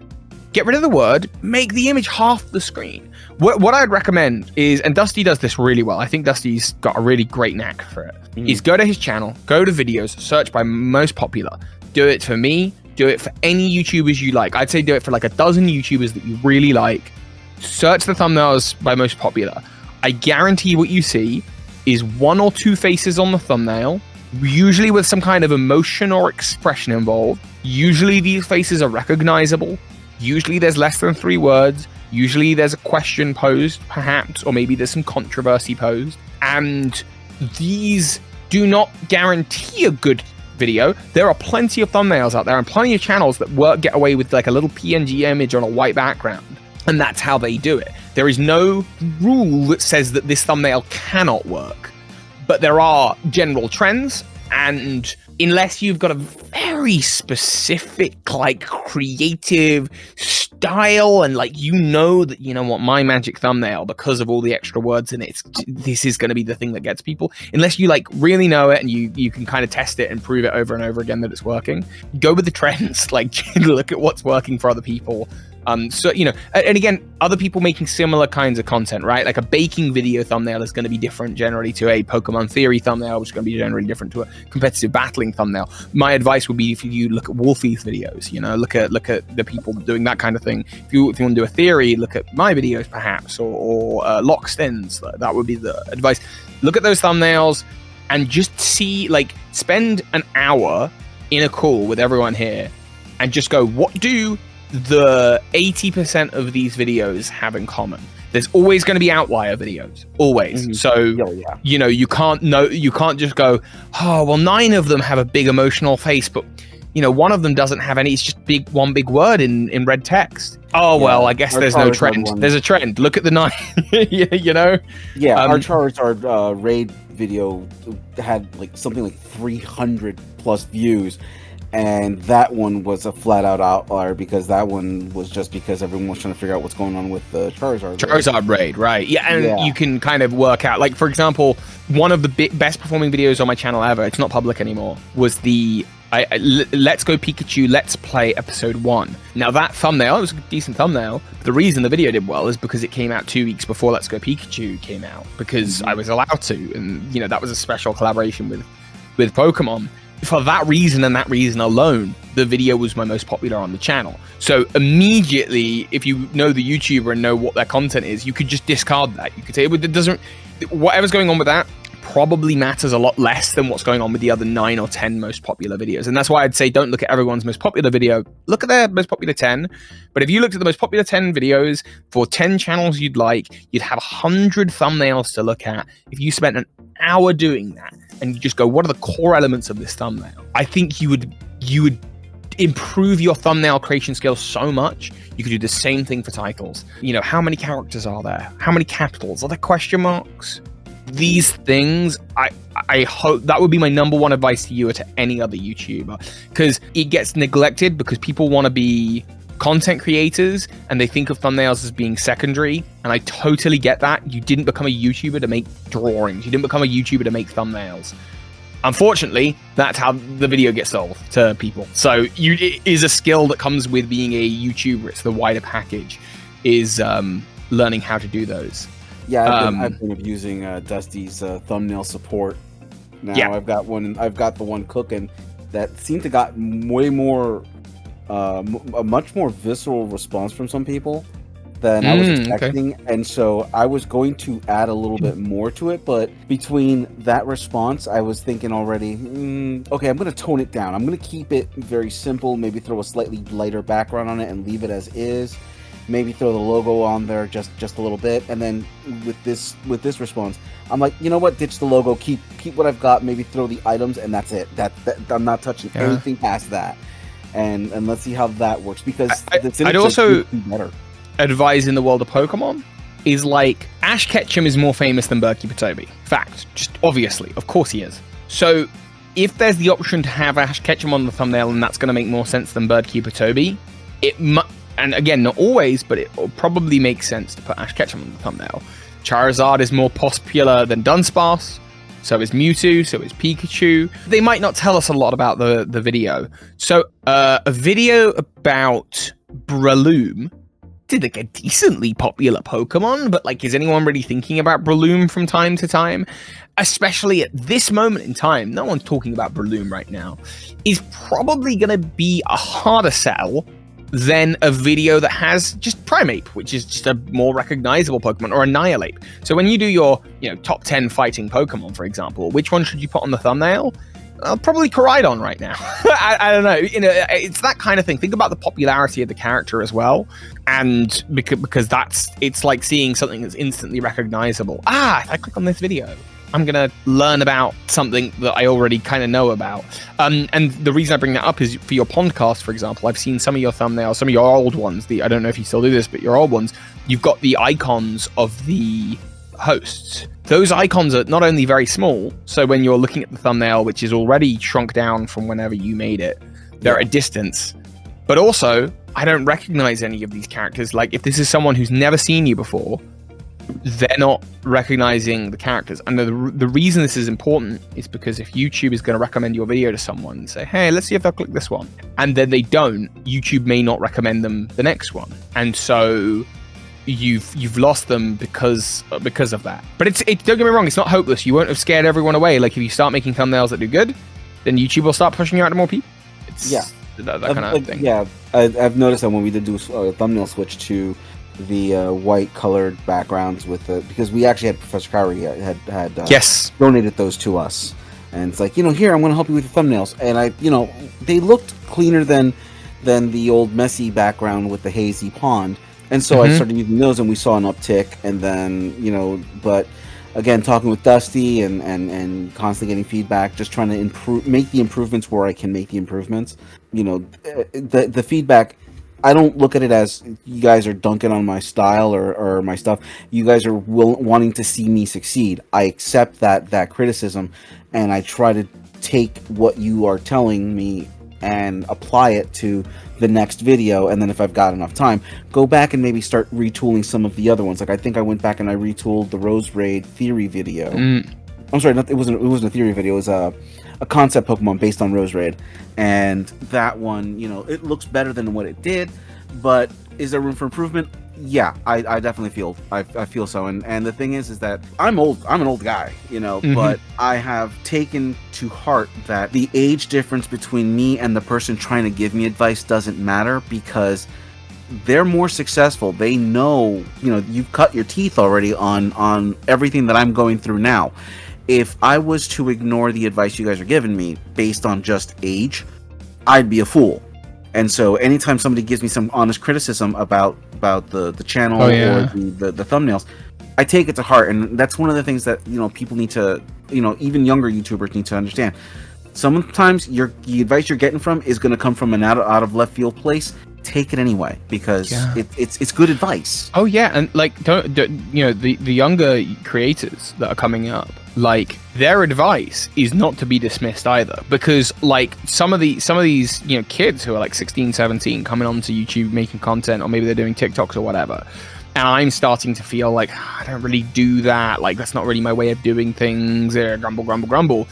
They understand content in a much more fresh, unique kind of way. Like I say, they're keeping ahead of the technology in a way where actually they might have an intuition that all they've got to work on is the execution of the idea, and that's something they'll get quite quickly. But don't underestimate the difference. I've just opened up Dusty's channel, right? I've got Dusty's channel in front of me. His latest video, it had a different thumbnail. It had 4,000 views. It was really struggling. He came to me and said, I just don't know what I'm going to do. He changed the thumbnail. I'm sitting, it's 2 weeks later, I'm looking at it. It's got 101,000 views. It's nuts. 101. He's gone up 96,000 views. And the thumbnail and title have basically been a huge part of that. And that happens, you know. Obviously, like I struggle. Don't get me wrong. Like if you look at my channel right now and my content, my videos are not doing the numbers that they used to do. Largely though, I do look at the thumbnails and go, yeah, that was the best I was willing to come up with at that time, and I can't really be bothered to go back and change it, because I'm just sort of focused on making the videos good at this point, because, you know, I'm in that unique position of ducking out. So but yeah, like don't underestimate the power of just changing a title thumbnail, and YouTube is rolling out a feature. This is so nice. Sorry, I'll stop rambling in a second. They're working on rolling out a feature where you can A/B test thumbnails. So you can upload 3 thumbnails, and it'll run all 3 of them to different audiences and give you a percentage as to like which one is better. I actually have access to this feature at the moment. It's so cool. It's nice. Gonna change the game. Everyone will be, or should be, if they're serious about their content creation and you know, they make thumbnails, custom thumbnails for their videos. Most people, I think, will make 3 thumbnails per video, because they will use it as an opportunity to learn which types of thumbnails do better. And what's great is it gives you leave to experiment a little bit and to see what could work better, and to try ideas that maybe you wouldn't otherwise try. To sneak this in without going too far off of the context, I actually wanted to ask, what's the importance of like pre-promo? Like when for this we're recording right now, what's the importance of us saying, hey, our next video is coming on this day, make sure to check it out, coming soon? Do you know, I don't know. This is an area I'm not very skilled in, is the kind of pre-promo marketing. I guess there's something about building a little bit of hype, but like, you know, I've never done it with much of an intention or plan, but I bet there are YouTubers out there that like, no, they know how to hype up a project and get their audience excited for it. Mine's kind of a little bit random. Mine's like, hey, in 20 minutes I'm releasing a new video, it's gonna be cool. Like, but I'm actually not the person to ask about this. I'm not good at that at all, I think. Any like other thoughts to anybody, any aspiring YouTubers out there that you want to just drop? Nothing that I don't think I haven't already covered in this podcast. I really think that kind of all the main points have been hit on. I think the only point that I haven't, or maybe only hit on quite lightly, was just be honest with yourself about why you're making content. If there is part of you that's, you know, is quite loudly saying, okay, but really I want to make it big and make it a career, then stop acting like it's a hobby and do that. But if your goal is, you know what, and there's nothing wrong with this, there is no sad thing about this. This is a very healthy place to be. You know what, I like YouTube as a creative outlet. I really am okay with this just being seen by like a small group of like 20 people, and that's it. Then great, do whatever you want. Like do that. Like that's a really healthy relationship to have to a creative outlet. Not everyone needs to be Mr. Beast. Just because Mr. Beast is doing, you know, if he's someone pulling all of the levers, maybe you just pull one or two, and that's totally fine. Personally, I've always felt very comfortable sort of at the YouTube size that I have been. The idea of pursuing the numbers and becoming an even better quote unquote YouTuber, you know, like getting more efficient, more optimal, gaming the system, all these things to me sounds bloody exhausting. It doesn't sound like something I would take personal joy in doing, especially because like I don't know, there's that whole thing of like money past a certain point probably doesn't buy you happiness. Now don't get me wrong, I'm not rich, but like I'm doing fine enough, I'm happy, I don't need to push everything up to 1 million. You know, I'm sure there are alpha bros out there who would say, oh, you know, you're just saying that so you don't have to try, you're holding yourself back. But no, really, I am actually just happy with where I'm at. You know, lots of people trying to constantly like build this legacy that's going to last forever and that kind of thing. And just be honest, why do you want to do it? What is it you're going to get out of it? If it's just for a hobby, just do it as a hobby. If it's for a job though, don't just keep ramming your head against the wall if nothing's happening. Like, ask people for advice, try new things, you know, and it's a skill. It is a skill that you develop. You don't just get lucky. There absolutely is an element of luck. Of course there is. I'd be silly to deny that. But there's a skill element, and that's the majority of it. That is awesome. And definitely, I know as a content creator, I'm going to take a lot. I'm going to take all that you have said and take that to heart, because like I said, it was a passion project for me. But hey, if I get lucky enough to start, you know, racking up some views or some subscribers, I still want to keep that passion of wanting to produce good quality stuff, you know, and like, it's a promise that I make to our viewers. You know, I will always try to do what I can to give the best of what we're doing, and it's never about the money. It's always about the fun. Sure. Yeah, great. I mean, if that's the goal, just to like have fun, then like, yeah, do that. Like, and again, I should probably preface that this is just what's worked for me. Like, YouTube is huge. There are people for whom it has worked in many a different way, you know, and that's totally fine. But I just can't speak to that because I don't know that system of doing things. I have huge respect for what you're doing with the podcast, and like, again, I'm very grateful that you know, even want to have me on. I just hope that the advice helps. Yeah. It has been an absolute honor to have you. Thank you so much. It's very, very kind of you. Like, honestly, it's been really easy to. This has been a really lovely, easy conversation. I'm very grateful, and like I say, I like if I can help, you know, I like giving advice and that kind of thing. So absolutely, trust me, we'll take any advice from someone who's been in the game a lot longer than we have. To end things on a high note, we were discussing pets a little bit, and yes. Chase and my brother have posted pictures of their doggos. Oh, okay. Ah, babies! And doggies are cute. These doggos are adorable. Jay, you want to tell Toby your dog's name? Oh, yeah. So my dog's name is Umbreon. Beautiful. And that's because his mom's name is Evie, and she had 7 pups. And we named each one of them a different evolution. Oh, that's so cute. I love that. Do they all have different elemental types? Yeah, they came out in different colorings too, so it was pretty intense. Chase has some doggos. I did not know Chase had doggos. I've got 3 more, but they don't come outside. They are the house dogs. Chase is a man of mystery. One of them is a blind pug, and the other 2 are Pomeranians that refuse to leave the house. The little poms, they're great. I cannot let my wife ever see that pug. That's her go-to dog. It's a potato puppy. I don't know, man. There's something about a dog that looks like it hit a wall doing 60 that just kind of weirds me out. I just like the fact that it's a pug potato. I feel like if it's a potato dog, I feel like mine might have been left in the oven too long and just burnt a little bit, because he's just black with a little white thing on his chest. Now, is this is the cat going to be your first pet? That you and Fee are getting, or is this? Yeah. So it'd be our first pet together. We've been looking after for the last month. I had a friend who was moving and she needed someone to look after her cat, so we looked after Pippin, her cat, and he just became such a good energy in the house. And we'd sort of said, oh, probably at the end of this year, because we went traveling. New York and Japan, and that was August and October. So I sort of thought, well, towards the end of this year, once we're back, would be nice to kind of settle and get a kitten. I'm not going to be working next year, so I probably won't be traveling much next year. So it would be a really good time to introduce a new little family member. And then this cat we've been cat sitting went home, and there's just such a hole in the room where it was, and we're so ready to have. Yeah. See, I've got two cats in this house. They're not mine; they're my in-laws. But one of them is an absolute love mush. The other one is an absolute homicidal maniac. They tend to be.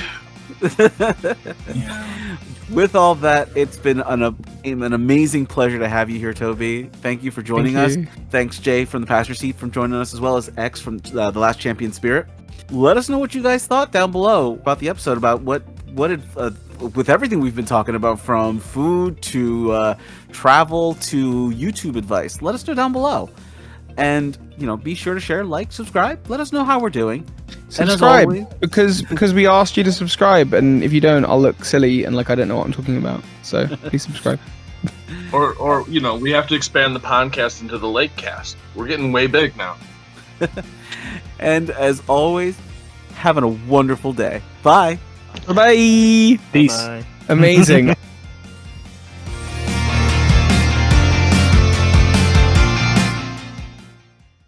Why are you still here? We're done.